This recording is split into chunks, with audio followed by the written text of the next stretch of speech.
Hello guys, welcome to Pakistani real reaction. तो कैसे हैं आप सब? उम्मीद है आप सब बढ़िया होंगे और मजे में होंगे। मेरा नाम है मुदस्सिर, मैं हूं मुबश्शिर। सो गाइस, वीडियो का टाइटल है भारत के डिफेंस सेक्रेटरी ने किया 5th जनरेशन फाइटर जेट पर सबसे बड़ा ऐलान। तो finally 5th generation fighter confirm हो गया।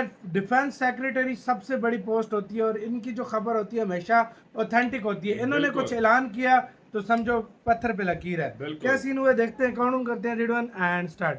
ये बयान देखिए जो भारत के डिफेंस सेक्रेटरी राजेश कुमार सिंह जी ने दिया है। और जो लोग नहीं जानते, डिफेंस सेक्रेटरी भारत के रक्षा मंत्रालय का सबसे बड़ा अफसर होता है। मतलब रक्षा मंत्री के बाद सीधे रक्षा सचिव का पद आता है। और इन्होंने आज ये बात कबूल कर ली है कि भारत एक 5th जनरेशन का स्टेल्थ लड़ाकू विमान खरीदने पर विचार कर रहा है। साथ ही ये भी कहा है कि आने वाले महीनों में हम फ्रेंडली कंट्री के साथ बैठकर इस पर नेगोशिएशन भी शुरू कर सकते हैं। इतना ही नहीं, आगे ये भी बता दिया कि भारत जो ये स्टेल्थ लड़ाकू विमान खरीदेगा ये सिर्फ शॉर्ट टर्म के लिए होंगे, यानी कि हम सिर्फ फिलहाल कुछ सालों के लिए ये स्टेल्थ लड़ाकू विमान खरीदेंगे जब तक कि भारत के पास एम का लड़ाकू विमान खुद का तैयार नहीं हो जाता।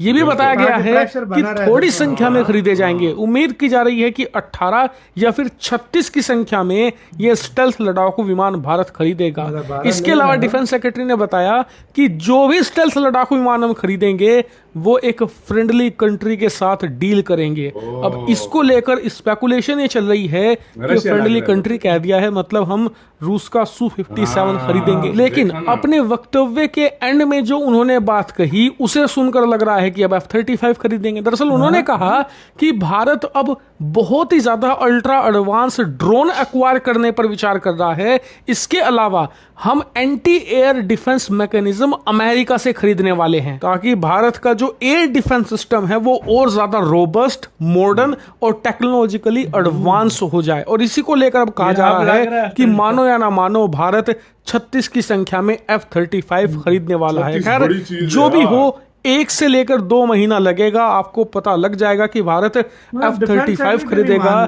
या फिर Su-57 स्टेल्थ लड़ाकू विमान। हालांकि कई लोग कहेंगे कि यार हम अभी विचार ही कर रहे हैं, क्या पता ना खरीदें। तो आपको बता दूं, जो हमारे डिफेंस सेक्रेटरी हैं राजेश कुमार सिंह जी, उन्होंने पूरे अपने इस वक्तव्य में सबसे महत्वपूर्ण बात ये कही है कि government is actively considering the acquisition of 5th generation fighter jet, यानी कि हम एक्टिवली कंसीडर कर रहे हैं। इसका मतलब ये कि ऑलरेडी प्लानिंग शुरू हो चुकी है। सरकार ने डिसाइड भी कर लिया है वो कौन सा लड़ाकू विमान खरीदने जा रही है। बस नेगोशिएशन होना बाकी है उस देश के साथ कि क्या प्राइस होगी, क्या संख्या होगी, क्या टेक्नोलॉजी हमें मिलेगी और हमारे लड़ाकू विमान पर हमारा कितना कंट्रोल होगा।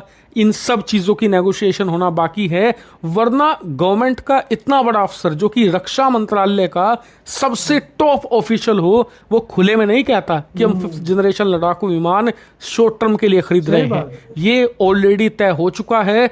आपको और हमें कुछ समय के बाद बता भी दिया जाएगा। और जैसे ही ये होगा, इस बात में कोई शक और शुबा नहीं है कि आपको हिंदी नॉलेज शो सबसे पहले बताएगा। इसीलिए सब्सक्राइब तो कर ही लेना, साथ ही नोटिफिकेशन की बेल भी दबा लेना, क्योंकि अब भारत में कुछ बड़ा होने जा रहा है।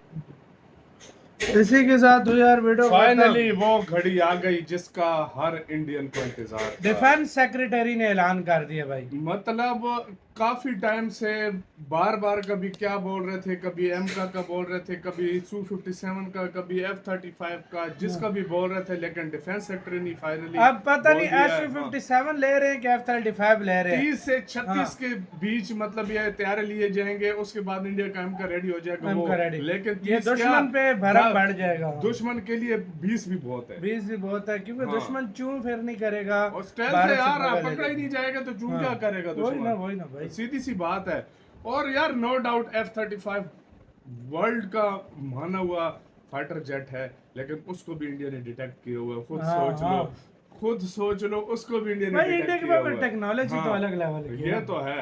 लेकिन अब इंडिया F-35 की तरफ जाता है या Su-57 की तरफ जाता है, ये आने वाला वक्त बताएगा। लेकिन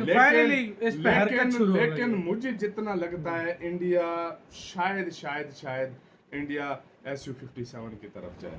मुझे लगता भी है। लग रहा है। मुझे अब क्योंकि क्या होता है, अगर हाँ। इंडिया को अमेरिका देगा तो लाजमी बात है वो अपनी शर्तें, शर्तें हाँ, रखेगा, तो भारत और शर्तों में नहीं ट्रांसफर बनना। ऑफ टेक्नोलॉजी ये वो उसकी मेंटेनेंस सारा कुछ बड़ा खर्चा आना है। खैर इंडिया के लिए पैसों की तो जरूरत टेंशन नहीं है, लेकिन फिर भी इंडिया को आगे देखना है कि हमें कौन से हथियार यूज करने देना है, क्या कुछ सही हिसाब बात है, सही किताब बात है। उसके मुताबिक इस्तेमाल करेगा। आपकी क्या राय है बताना, अपना बहुत ही ज्यादा ख्याल रखना तो यार।